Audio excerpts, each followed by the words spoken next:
People have a hard time understanding that you have to have faith in the actual process.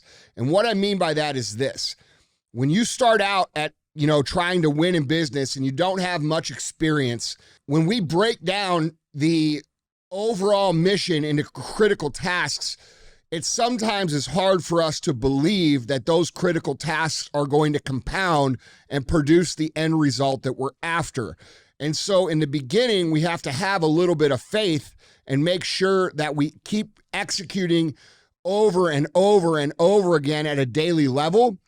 And as that happens, and as you do that enough, you will start to see little glimmers and little sparkles of the outcome that you desire. All right. And what that does is that reinforces the belief that you are on the right track, which gives you even more faith to continue to execute.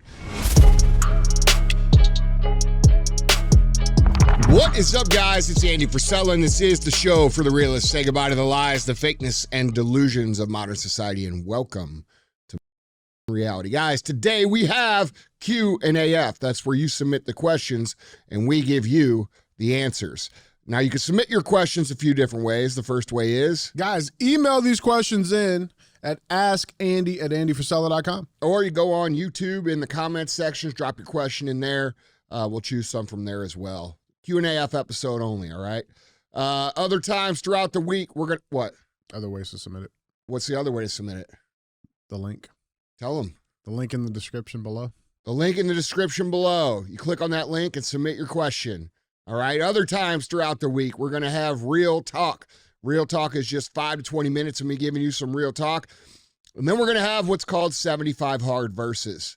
75 Hard Verses, where people who have completed the 75 Hard program come on the show. They talk about how they were before, how they are now, and how they use the 75 Hard program to recalibrate their life. If you're unfamiliar with 75 Hard, it is the initial phase of the Live Hard program, which is the world's most popular mental transformation program ever.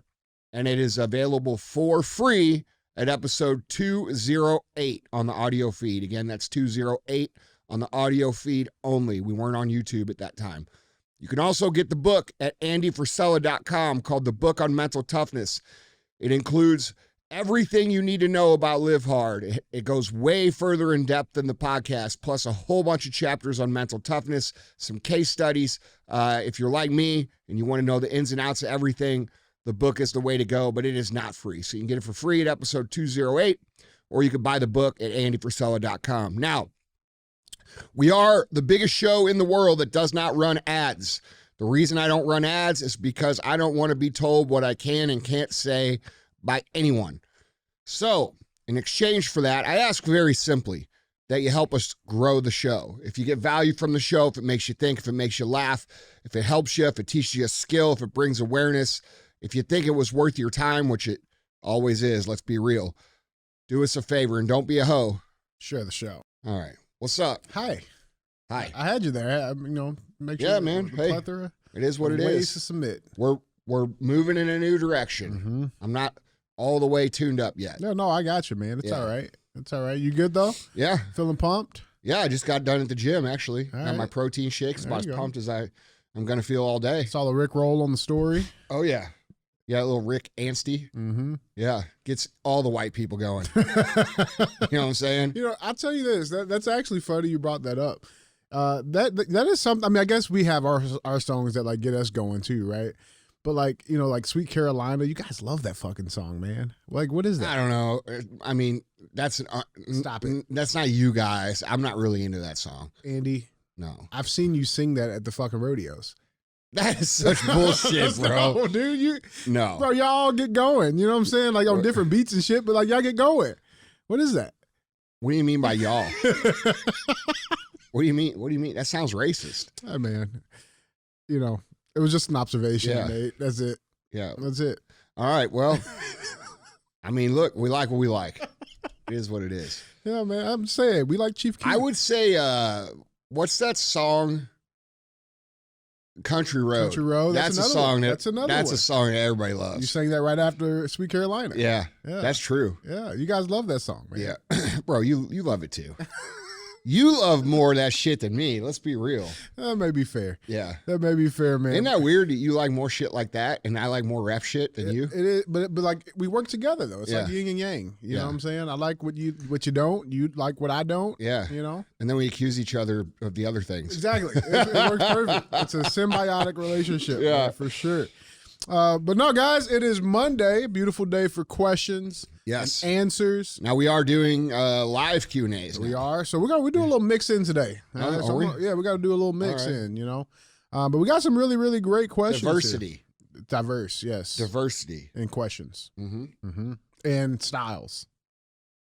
There we go. And team. And team. We got a diverse team. We do. Oh, I fucked with Madot earlier.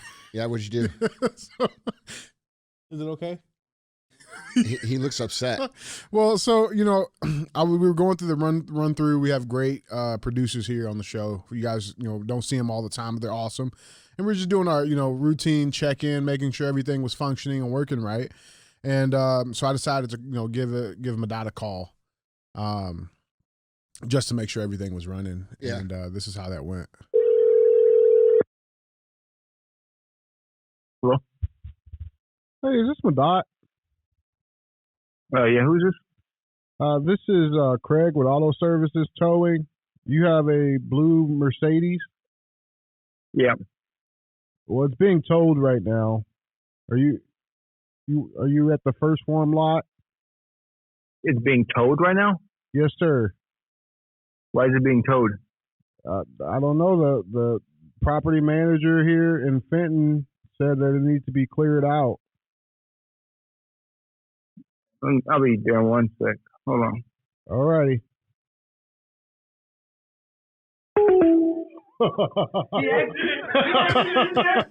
He ran outside.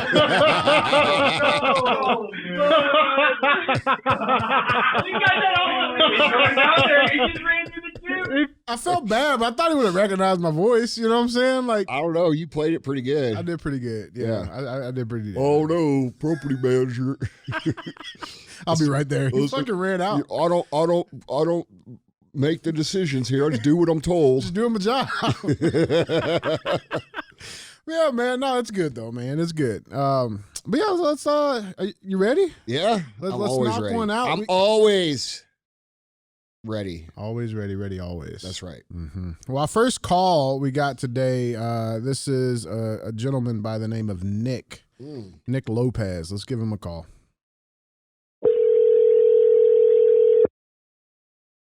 This is Nick speaking. Hey, Nick. What's up, dude? This is DJ. What's up, man? Hello. What's going on, man? Nick, what's up, dude? It's Andy. Hello, Andy. What's Oh, up? man, what a blessing. This is sweet. Hello, guys. So what do you got for us today, brother? Yeah. Ultimately, thank you for, choosing me and, taking the time to answer my question. Today, I'm going to approach the idea of winning. And my question from there is, what are your thoughts about giving yourself the permission to win and letting go of the idea of winning and focusing on the execution and process? So ultimately, this came from a book called The Mind Gym. And one of the things in there that it said was the probability of getting what the outcome you want increases when you let go of the need to get it. And I'm coming from a baseball player, right? When a pitcher's struggling, what do you tell them? Just play catch with the catcher. Don't try to aim your curveball. Don't try to aim your four-seam fastball. Put it down, the middle of the plate, but throw it hard, throw it with intention, and you'll get the strikes. So I'm just wondering, how do you do that in the business motto? Because the idea of winning and the idea to be great is how, you kind of build a great business and how you become better every day. And I'm just kind of wondering what your thought of like letting go of the idea of really trying to win and just going with the procedures, going with the process. Yeah, look, I think first of all, I think that's a really good question, dude. And before I get into it, I just want to say thanks for supporting the show. And you're thankful to have us. We're equally as thankful for all of you guys. So thank you, man. Yeah, brother. So look, there's multiple ways that people look at it and everybody has a different opinion. But here's the reality, dude. And this is what you asked me for my opinion. I'm going to give you my opinion. Yeah.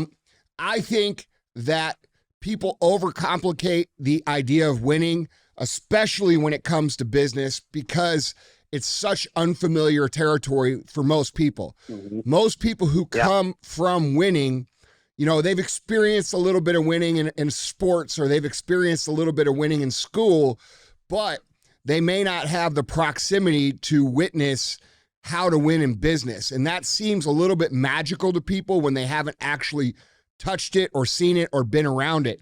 But what I can tell you, bro, is that whatever method we decide, it's going to come down to the same thing, okay? It's going to come down to breaking the big goal into little bitty goals, into daily critical tasks that we execute over the course of time.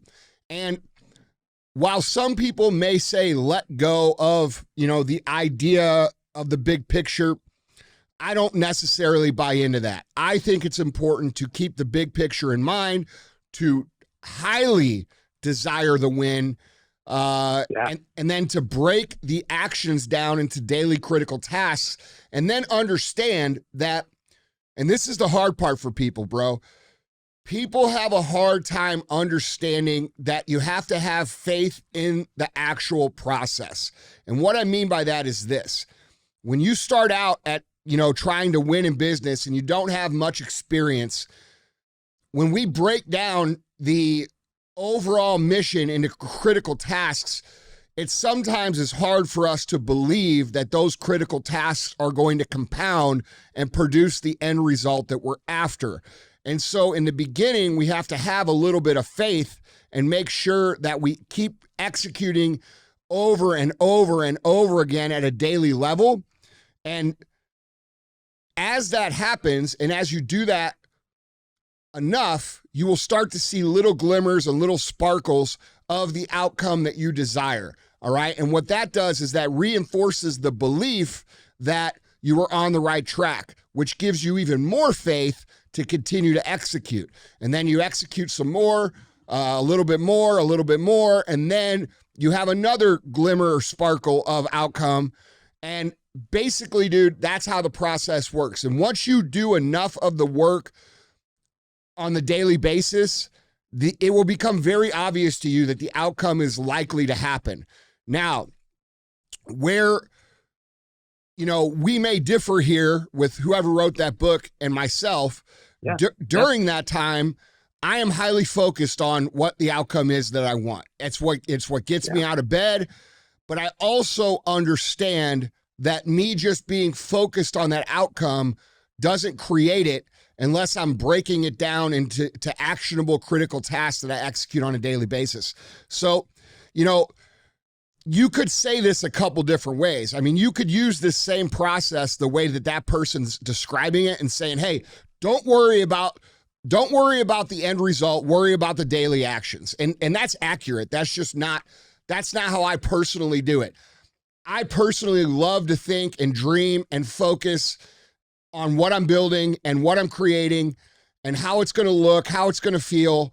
I'm obsessed with it. I love that part of it, but I could totally understand where some people need to set the outcome, break the plan down, focus all of their intentions on the daily tasks, and sort of let go of the pressure of needing to create that big thing, especially in the beginning, right? Like when you're starting out on day one, bro, and you're 10 years away from where you want to be, it can be highly demoralizing day in and day out if you're that focused on it, if you don't have the trust and the belief and the faith that your actions are going to pan out. So I don't think there's a wrong way to do that, as long as you're breaking it down into critical tasks and executing on a daily basis, because, dude, that's the only way that anybody wins. The only way that anything's been created that's worth mentioning, whether it be a championship sports team, whether it be an amazing business, whether it be an amazing life, whether it be climbing Mount Everest, it doesn't matter. Anything that is worth mentioning, that is a high achievers type goal, which is what you're after, is going to take, the day in, day out execution and the focus on the actions. You know, Nick Saban talks about this a lot, dude. And those of you that don't know Nick Saban, he's probably one of the best coaches, if not the best football coach ever. And Agreed. yeah, Not he the talks. biggest Bama fan, but Oh well, hey man, amazing. yeah, we got to respect the game though, you know. So Hey, you know, Yankees too, right? But hey, yeah. But dude, he has a saying, man. He says we're not going to practice until we get it right. We're going to practice until we can't get it wrong. All right. And that's the purpose of the day in, day out focus. He understands that if we snap the ball correctly and we do the drop correctly and we throw the ball correctly and we take the handoff correctly and we tie our shoes correctly, all right, and the routes are run correctly, that the outcome of the game is almost an automatic. So focusing on the highest quality execution of the day in, day out process will produce what you're after, regardless if you focus on it every single day or not. I like to focus on it, but I can understand how someone who's just starting might be overwhelmed that way. Yeah, certainly. And I kind of have just a little bit of a thought. You said, like, you know, getting those little glimmers and glimpses of the winning. Let's be honest, right? You say it all the time. I haven't done shit. I'm 27. I'm taking over a business in 5 years, but for right now, I just haven't done shit, and I'm okay with winning. But the idea is, I always go to that next goalpost, and I think, like, should I take maybe a little bit of more of a glimpse and just go like, hey, you know, that procedure led to this win. Remember, trust the process. Or, you know, you always say like, hey, any high achiever is going to go, what's the next thing? Like, yep, that's a win. Let's go. What's the next? And keep going there. What's your thoughts there? Well, I mean, look, bro, first of all, I'm going to tell you this. You know, I know you say you're okay with winning, but you better be fucking super hungry for it, because there's a lot of people out there that will kill their whole fucking family to have it. So unless you have a savage attitude about creating that win, you know, I just want to reinforce to you that there is some super killers out there that want to win real fucking bad. So you got to take it real serious, bro, because whether you realize it or not, you are competing with those guys, even if you can't see them. But to answer your question, yeah, dude, I think, you know, I just think it's real important, bro, honestly, just to stop overthinking it, get down to executing, and then always understand that if you get complacent with that win, all right, what happens to a lot of people is they get that first win or that second win, and then they start to think that they're winning or that they are a winner. And then they attach their identity to they are a winner, except they stop doing the things that allowed them to get the next win, all right? And we see this in people every day. How many people do we know that talk about their high school MVP trophy that they won 15 years ago? Nobody gives a fuck. Okay. And here's the thing. Life is long, bro. It's short, but it's also long. All right. And in career and in business, it's long. And if we want to continue to produce the best outcomes, we have to continue to raise the bar as we go, especially when we are in our 20s, 30s, and 40s. All right. So, dude, you know, if I were you, right now, you say you're going to take over a business in 5 years, I would spend every waking moment pretending as if you're already running the business so that you can learn the lessons that you need to learn before you're in that situation. So that's what I would do, bro. Yeah. No, I appreciate it. Thank you. Yeah. And, you know, a little caveat on the okay with winning. I come at it with the confidence of my ability and potential. So I expect to win, and I get offended when someone else thinks they're going to beat me, right? That's the competitive nature in me. Good, bro. Like, good, bro. So I'm right there with you. That's why I said the okay, where it's like, I know how to kind of celebrate there, but I want to go to the next step. All right. So I was just making sure, bro. It's my duty to tell you that. Oh, of course. No, thank you. I appreciate everything that you guys do. I mean, honestly, I've never heard anything for 38 minutes to 45 minutes that pumps me up and is exactly what's going on in my head.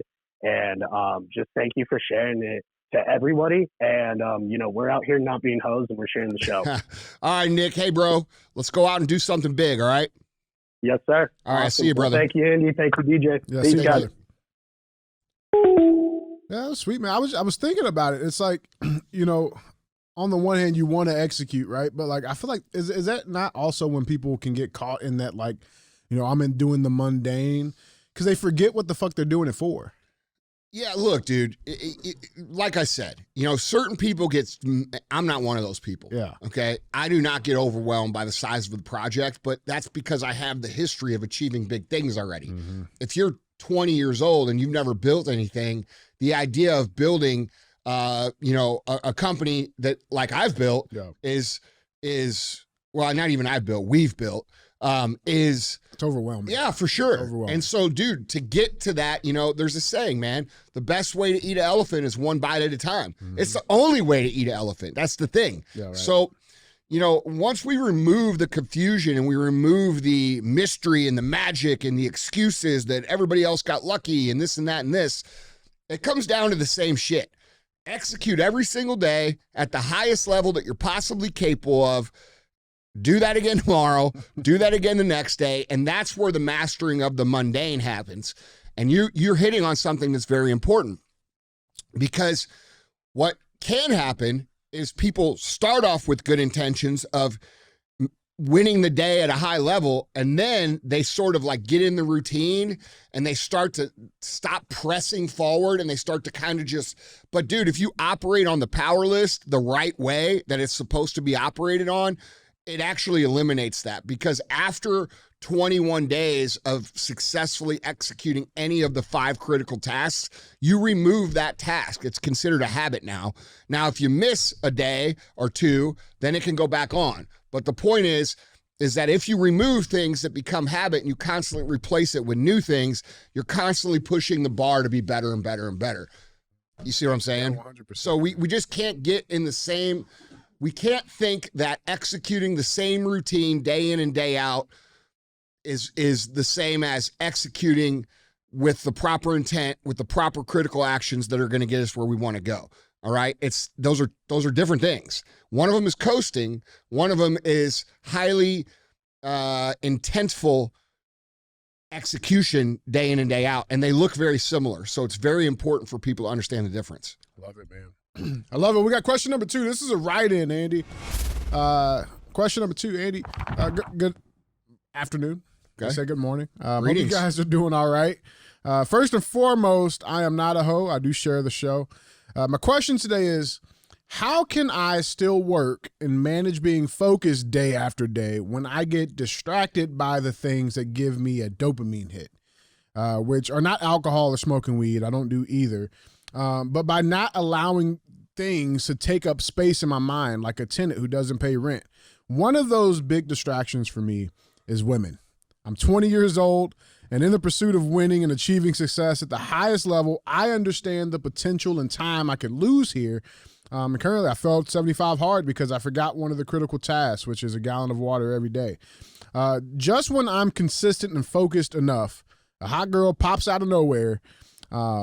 And I appreciate what you guys do. One of the reasons I love the show is that it has that masculine intensity. So how do we stay focused and avoid distractions? Well, you sort of answer your question. First of all, let me tell you something, dude. There's 3 things that are going to fucking ruin your life. Okay. One of them is drugs. Mm-hmm. The next one is alcohol. And you know what the third one is? It's women. All right. That's real shit. Yeah. Okay. Yeah. Because as young men, we don't learn the discipline around women. Okay. Women and men grow up completely different dynamic. A woman grows up telling every man no. Okay. A man fucking chases everything they can, getting told no. It's 2 different sides of the coin. And because of that, men have a harder time learning how to be disciplined when it comes to women. What I mean by that is, you're a young man, you're 20 years old, you want to go out and, do all the stuff that we want to do as men, and you start to get these options presented to you, and it's very hard to say no when you've been chasing it for so long, even if that woman isn't even, for sure isn't the right woman. And here's how you get fucked up in it, bro. You end up getting her pregnant, or you end up having, you end up taking what you can get and thinking that because, she's the only girl that'll, fuck you, that you're going to marry her or some shit. And like, dude, this is bad. Okay. I'm not saying you can't date. I'm not saying you shouldn't date. But what I am saying is you have to understand a very real reality about the value of a man. And the value of a man in right or wrong in today's society is going to be later in life than it is for a woman. That's just reality, okay? It's biological reality. It's cultural reality too. I'm not saying that women can't be valuable when they're older, because they are. That's not what I'm saying. So don't come at me, no bullshit. But what I am saying is that at a man at 20 years old, you are not in a position to attract the best partner that you're going to be able to attract anyway. It's not going to happen, okay? So what you need to focus on and what you need to understand is that you have a discipline problem, all right? When you say I failed 75 hard because I couldn't drink a gallon of water, well, you sure as fuck ain't gonna be able to tell women no when they come and show you their boobies, all right? So you need to understand, dude, that's a discipline that men have to learn. And some men never learn it because guess what? It's a very hard discipline to learn. So when we had Jason Wilson on a number of years ago, who's one of my favorite people ever, Awesome, he talked about this. He talked about men developing the discipline around women so that they can stay focused to their own goals.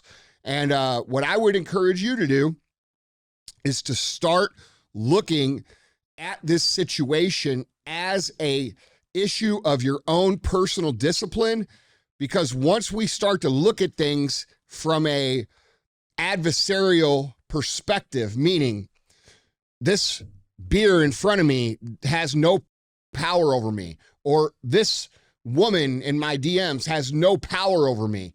Now we're starting to understand what true power is for ourselves.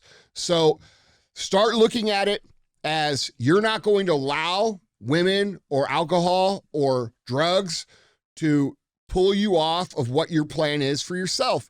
And if that means passing on dating opportunities, that's what it means. And to be completely honest, passing on dating opportunities actually makes you more desirable to women. All right. So, and I know you young bucks haven't figured this shit out yet, but here's my bottom line. This is what I'm going to tell you. If I was talking to you and you were me at 20 years old, I'd say, hey, give it all you got for the next 12, 13 years, and you're going to attract someone who actually values you, who is actually going to help you, who's actually going to help you build, who's not going to just take from you. And that person is going to be of higher level because you're at a low level right now. And once you rise to that higher level by taking care of yourself and making sure that you're good, making sure that you have a good career, making sure that all these things, the quality of the mate that you're going to attract is going to be much higher. All right. So to get, you have to be, and that's what we got to understand. And for men, it takes time to become that. All right. Yeah, dude, I feel bad, man. I think, and you've talked about like how many times, just in that era, that like how many years you're wasted. Oh yeah, with the wrong person. Oh yeah, and this isn't like specific to just men, because women do it too. Sometimes it's necessary to go through these kinds of relationships because they teach you what you don't want. Right. All right, and that's fine, but you got to avoid making big mistakes like getting them pregnant, shit like that. Yeah. Right. Okay, and that's just some real talk, dude. Yeah. Like it's just reality. Like I said, that's a culture thing. It's both ways too, man. It goes both ways. That's so real, man. Yeah, it's crazy. It does go both ways. If you're a woman that wants to have a high quality man and have a family and all this shit, you probably shouldn't have a bunch of kids when you're 20 years old. I mean, and dude, I know that's going to hurt some feelings, but I'm just being honest. It's a reality, bro. Okay. And I'm not saying that they can't have that. All I'm saying is that it's harder. That's all I'm saying. For sure. Love it. Well, guys, let's get to our next question. This question is going to be coming from Gus. Gus. Okay, Gus has a question for you, Andy. Let's give Gus a call.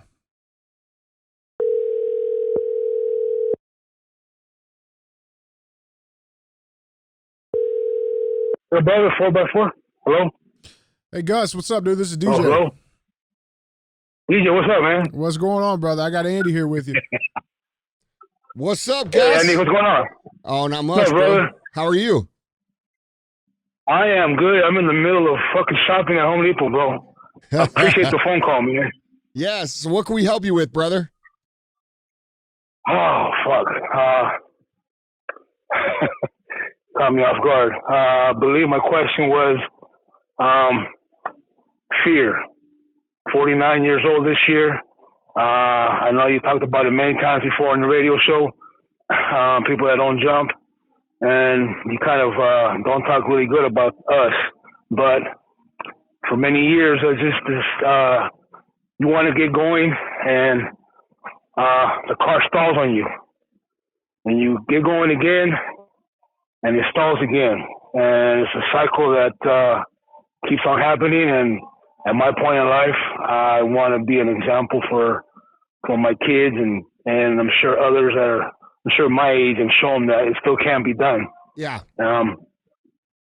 You know, so, and I have my son here next to me, man. Well, listen, dude. First of all, it's never too late to change, okay? And you can't attach what you're going to do from here on out to what you have done to where you are, all right? And also, you also have to be grateful for all the things that you've done in the past and the mistakes you made, because they brought you to this place where you realize, I want to change and I want to be better. So it's important for you not to beat yourself up as if you wasted, 49 years of your life, bro.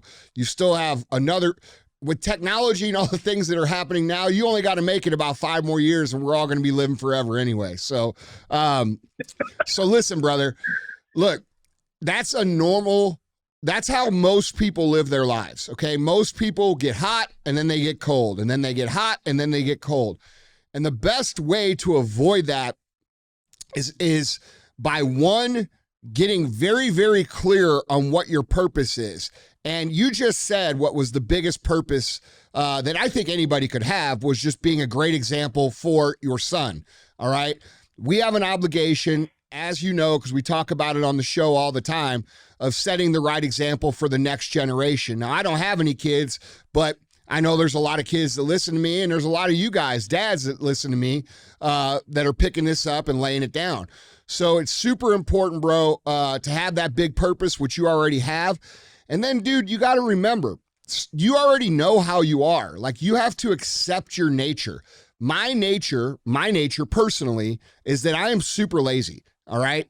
So I have to force myself to do the things that need to be done when I don't feel like doing it. And that's what we talk about when we talk about discipline. So when you start to feel these downward, let me ask you this. This will probably help you.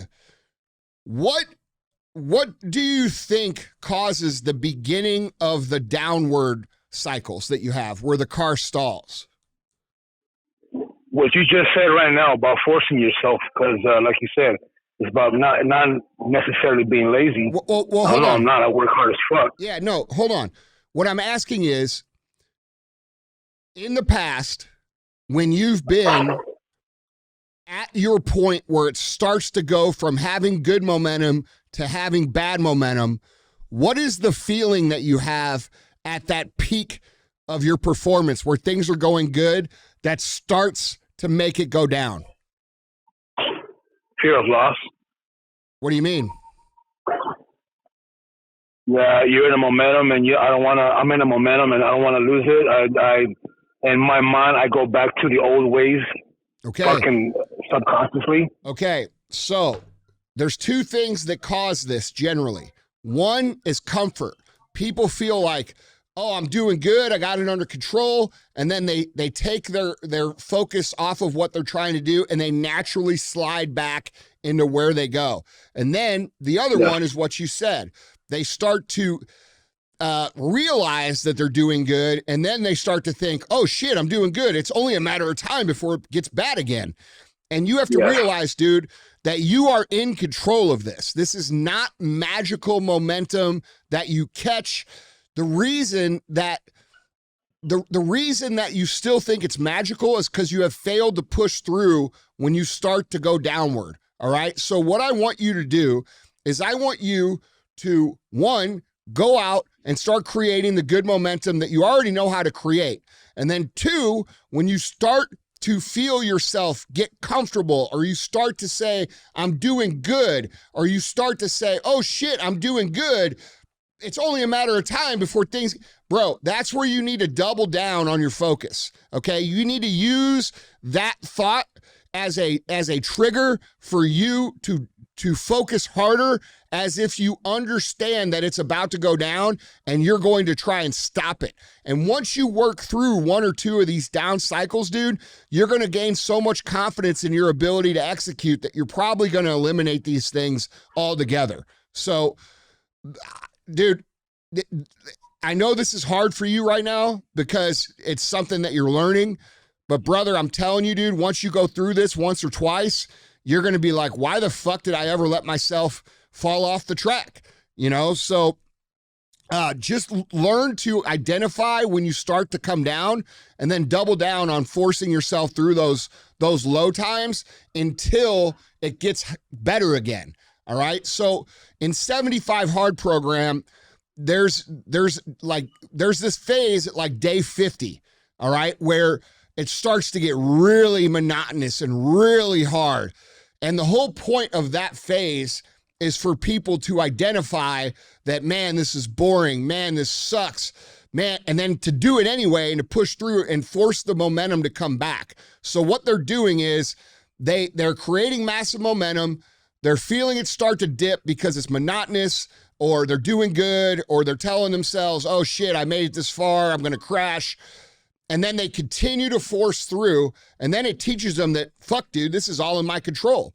So that's how you need to think of it, bro. And I promise you, dude, this is not something that you can't fix. It's very, very simple to fix. You just have to identify when you're starting to slide, and then you have to make sure that you push through intentionally and consciously when that starts to happen. And once you do that, bro, you're gonna get the confidence you need to understand how to identify that, and two, how to bridge those times moving forward. Right on. Just talking to you right now is a big step already, bro. Hey, bro, you just got to go out and do it, dude. I promise you, this is not that complicated. It's difficult for you because you've been spending your whole life going up and down and up and down and up and down, and you've told yourself that this is how you are. And while it might be how you've been, you are now making a conscious decision to not be that anymore, which means you are no longer that. Does that make sense? Like no, it does, yeah. Right now, if you make up your mind, you're no longer that guy. Now you're a new guy. All right. And the new guy is going to make sure, the new Gus is going to make sure that when the things get slow, I'm going to double the fuck down and make sure I push through, because I have a big purpose. I have my son watching me. I don't want him to grow up watching me go hot, cold, hot, cold. I want him to show what it looks like. I want to show him what it looks like to push through and bridge these gaps when times are tough. And to be honest with you, dude, that's probably the most important lesson that you're ever going to be able to teach him. Yeah, most definitely. So you got it, bro. I appreciate it, brother. Yeah, brother. Well, I appreciate you. I appreciate the call, and I appreciate the support. Thank you, man. Keep doing what you're doing, bro. I appreciate it. All right. Take care, Gus. Have a good one. You too. Yeah, I think that's one of the. It sounds like it's an awareness thing that people. It is, but like once they get the awareness, bro. See, most people do this unconsciously. Yeah. And they feel they can't understand why they're ever making any progress. The fact that Gus has figured it out, even though he's 49, that's still way ahead of most people. And once you have the awareness and you start to kind of wake up to what it is you've been doing, it becomes easier to fix. How the fuck do you fix a problem that you're not aware of? Right. Like if you're telling yourself, hey, this is just the way I am. I'm built this way. I go up and down. I go up and down. I have trouble finishing things. That's an identity that you're creating. Okay. And so you have to break that identity by realizing that while that might have been who you were when you were not aware of who you actually are, once you're aware, it becomes easy to fix. So now you're a new person with a new perspective and new awareness. Yeah, 100%. Let me ask you this, Andy, what's harder? Is it harder to get momentum going, or is it harder to keep it going? I think they're both equally hard, but I think what's harder for most people that are not used to go down that path is when you have good momentum and you're executing and you're doing all the things right and it starts to get harder again. I think people have a hard time with that because they perceive that as like external circumstances, when in reality, bro, it's internal circumstances. It's you and your experiences telling you a message in your brain that, quite honestly, just isn't true. You see what I'm saying? 100%. Like, dude, once you have the awareness of the issue, like, dude, you can't solve a problem that you're not aware of. Yeah. You know, and it's frustrating. Like, Gus is probably thinking, like, fuck, dude, I'm 49 years old. Why the fuck am I still like this? Well, dude, you're still like that. You're not, first of all, you're not still like that. I bet you didn't ask yourself that 5 years ago or 10 years ago or 20 years ago. You probably just thought, because of whatever reason, who your parents were, what your life circumstances are, you know, who your friends are, what you've been told, the information you consume, you have probably learned that that's the way most people are, and you just think that you have to be that way too, and that's the way it is, and that's just not true. Yeah. We have the ability, we are in control of most of the shit that is going to determine our outcomes. Okay? What we eat, what we drink, the information we consume, how we move, who we surround ourselves with. Those 5 things will give you 80% of what you want in your life, because it'll show you that you're in control of all the things. Yeah, that's real, man. All right. Well, we got our 4th and final question for today. This is another caller. We got Johnny Super. That's a cool name. Johnny Super. Super. Yeah. S-U-P-A? S-U-P-P-A. Johnny Superfly Snooker? Supper. Johnny Superfly Snooker. You don't even know what that is. I have no idea. Yeah. What is that? Everybody who's intelligent knows. Oh. You know who that is? Jimmy Superfly Snooker? I know Joe knows. No. You do too, bro. He's WWF. Oh, okay. Old school. Google him up. Did you know? Yeah. Oh, you know now? Let me see all him. right. Let me see him. Let me see. Never seen that guy a day in my life. Johnny Superfly Snooker. Okay. What's up? Bring him on. Let's check him out. I guarantee he won't know. I guarantee he's heard it before. You think so? We'll see.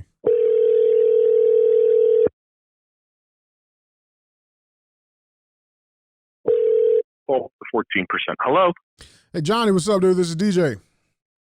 Get the heck out of here, bro. I'm not talking to DJ Johnson, am I? Yeah, we're talking to Johnny Superfly Snooker. That's what I heard. Andy, get the hell out of here, bro. I've been listening to you since 2015. And if you're on the phone with me right now, it's not AI, this is real. No, it's real, bro. It's pretty real. No AI. It's pretty real. What's up, dude? How are you? I'm doing good, man. Listen, I don't know how much time I got with you, but I'm going to tell you right now, like, you're a big inspiration to what I do. Thank you, bro.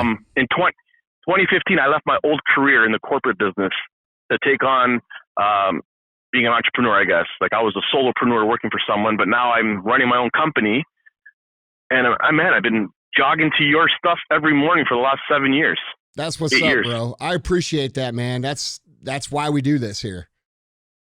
You doing Yeah. good? Yeah, man, I feel great. I can't believe I'm actually on the phone with you. Holy shit, that's cool. Well, what can we help you That's with, so bro? cool. You know, the biggest question I have is, so I'm building a team. I own a mortgage brokerage, and I'm building a team.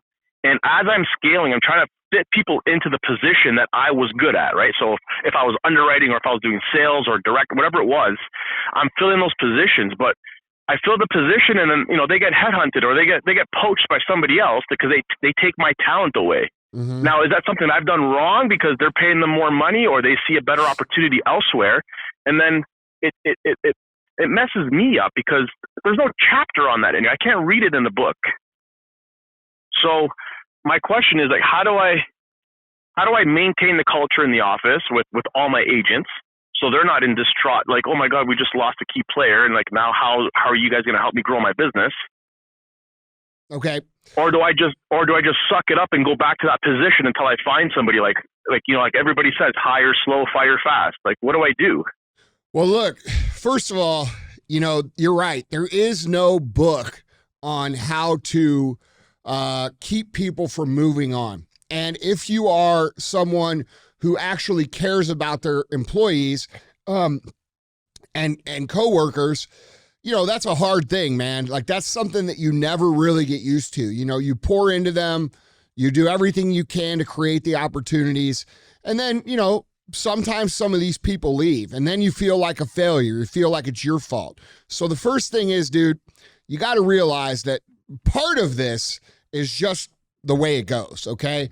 Not everybody's going to come and stay at your company forever the way that you would want them to.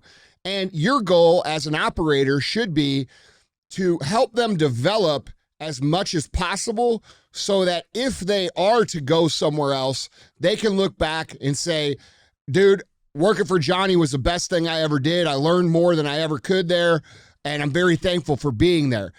And if you just approach your people with that mentality, you will prevent losing probably 30% of those people just from that selflessness of the leader actually pouring into people without the expectation of, you know, leverage back on them, of trying to keep them to stay. So if you're not doing that, and I'm sure you probably are, make sure you double down on the idea in your brain, like, hey, look, and this is in our brains really, dude, because we get caught up as an operator between, you know, hey, I want to pour into these people, but hey, I don't want them to leave, so I don't know what to do. And I struggle with that for a long time. So the way that I was able to reconcile this was to accept the reality that people are going to leave and to understand that that's okay.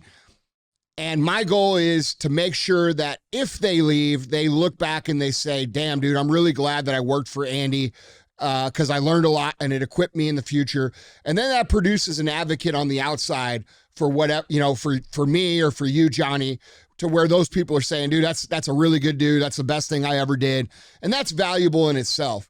But on top of that, there's a pay thing, right? Like, is your pay where it should be, you know? But even bigger than pay, it's culture, okay? How are you connecting with the team to the point where they do not want to leave? And this could come down to a few different issues, okay? The first one is, you know, what is the future going to be for them staying with you, okay? And so you have to make sure that you're not getting complacent in your business and you are constantly growing, or at least you have a goal that's big enough for these people to see their dreams and their goals to come to fruition within your vision, all right? So if you're not painting that big vision for them and you're not serious about going after it, you know, there's going to be people that come in and they're going to say, well, you know, I want bigger, I want more, and they're going to go wherever that is. So this is like the frustrating part of a lot of operators' lives, which is they're doing very well. They feel good. They've worked really hard to get where they are, but they have trouble maintaining it because they're not continuing to push down the road. And because they're not continuing to push down the road, they have a hard time keeping people that are highly motivated, highly driven to stay with them. So you have to, you know, this is another thing. You need to ask yourself, am I painting the big picture? What does that picture look like? Do my top performers have a vision within that picture to where they can gain everything that they're looking to gain in their lives in that vision? So, you know, sit down, spend some time with that. And if you need to expand that vision, do it. And then make sure that you're communicating that all the time. It should become a common core element of your communication when you talk to your team about why it's important to perform at a high level. Okay, this is where we're going. This is what we're doing. This is where you want to be. And that's going to be dictated by what you do today. That's the talk track in a 5-second, you know, summary. And then the last thing is, you know, how are you personally connecting with them? You know, are you spending the time to get to know them? Are you spending time at all outside of work? Are you doing anything to actually bond with these people so that it's more like a family than it is like a job? And by putting all these things together that we're talking about, a big vision, fair, good pay. Because let's be real, dude, the best talent's going to cost the most. That's the truth. Yep. And then how are you doing with your personal interactions and connections with the team? And that's harder to do the bigger you get, but it's still important. And by doing those three things and then getting aligned with an overall mission of what the company's about, you're going to get a lot more stickiness from the people that you bring in. But dude, I got to tell you, bro, like it's never going to be 100%. And I want it to be 100%. I know you do too. One of the biggest things I've struggled with as an entrepreneur is when I've poured into people, I've done everything I can for people, I've tried to help them progress, and they just don't progress or they leave. And it makes me feel like I failed as a leader. And yeah, that's the worst part is that part right there is how I feel after. Yeah, bro. It sucks because if you were an unethical leader and you just didn't give a fuck, you wouldn't care. You'd be like, all right, bring the next guy in. But, this is just the hard part of being an ethical entrepreneur and actually caring about other people is that when they leave, it's going to hurt. But I found, that the way to minimize that hurt is to accept that that's a reality, and then to know that I poured into them as much as I could and gave them the opportunities that I had available with the skills that I had available to help them be the best that they can. And dude, I got to be real with you. That probably started for me about 6-7 years ago. And, since then, the people who have left, I've made, for the most part, I'd say in way upper 90%, 98, 99% of people I've remained really close with, really good friends with, have tremendous relationships with. And it's been a lot easier for me to deal with that part. You know what I'm saying? Just taking it outside of work. Yeah, for sure. You there? Oh. Jeez. We lose you? No, I'm just lost for words. Oh. To be honest. Well, listen, dude. So a part of me feels like I am given that, and I'm pushing the culture and trying to bring people to the next level. Like, I'm not coming down in the level of what I give. I'm actually trying to step up and give them more because I put so much pressure on myself. Yes. Well, listen. Right. So, go ahead. Yeah. No, I'm just saying, like, I listen to what you guys say. It's like I can't run at 60 degrees because they're at 60 degrees. I got to run at 90. That's it. And get them to come up to my level. That's it. And, bro, also remember, dude, when you run at that pace, not everybody wants to run at that pace. Some people... No, they don't. That's the hardest part, though. I know. What do you do with these? What do you do with them? What do you do? Unfortunately, they have to learn on their own, dude, because what happens is, there's only a certain percentage of people that really want to run hard towards a cause. And if you're a business operator that has big goals, big mission, and opportunity, we would naturally think like, well, who the fuck wouldn't want to do this? We got the most opportunity that any company could ever have. I know, but why do I focus on the ones that are like, why am I focusing on them so much and not the guys at 90? And the guys at 90 are saying, yo, spend more time with me. Well, spend more time with me. And I'm like, I want to help these guys at 60. Well, why do I do that? Why is that like that? Well, you got to understand human psychology. Okay. If you spent more time with the 90s, do you know what those guys at the 60s would do? They'd become 90s. No. So they could get your attention. So okay. Your guys are actually right. So make that shift then. Yeah, absolutely, bro. Reward the people who do the shit you want. Help the people that are on the lower level and guide them and say, hey, if you want this, you got to get to this level. And you'll be surprised. But your employees are giving you a very important indicator, which is, hey, man, we're out here doing exactly what you say, and you're not giving us any time, but you're giving these guys time, and they're just dragging us down.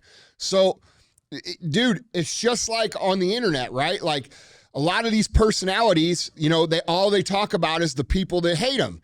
And they never give any credit to the people that actually love them. And then the people who actually love them get disenfranchised because they don't get any love from the people they're supporting.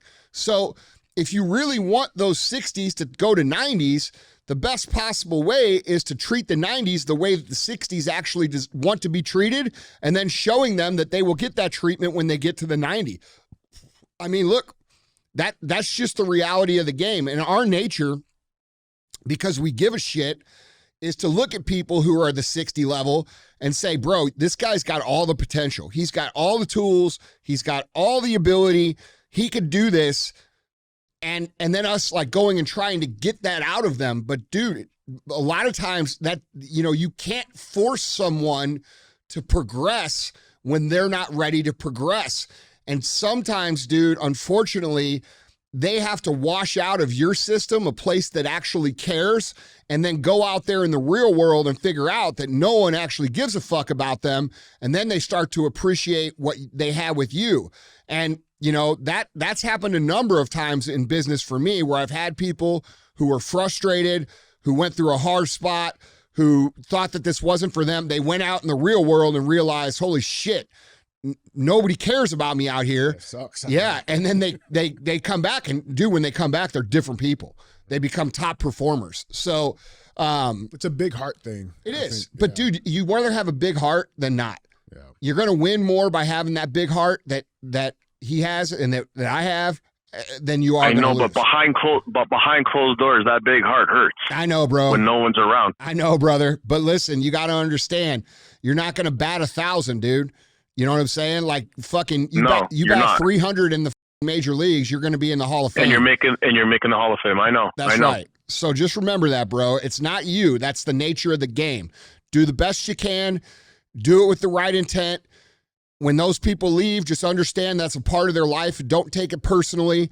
And then, honestly, you're going to be fine, dude. It's just the game, man. And it's a hard thing. And you're right. There is no book for that, and it's, what really sucks about it, bro, is that people assume that, business owners or entrepreneurs get some sort of joy out of firing people or some shit. It's like, no, dude. No, it's the worst part. Dude, it's the most, dude, the first time I had to fire someone, I cried. I cried for like 3 hours afterwards because I felt so bad about it. So yeah, I'm with you, dude. I know that feeling. Yeah, bro. I'm with you, dude. But listen, don't change that. Just change a little bit of your techniques. Remember what I said. Get focused on that culture and that purpose, and you're going to create some more stickiness. The longer you do it, the better you get at it too. So keep that in mind. You know what I'm saying? You're still pretty young in the process.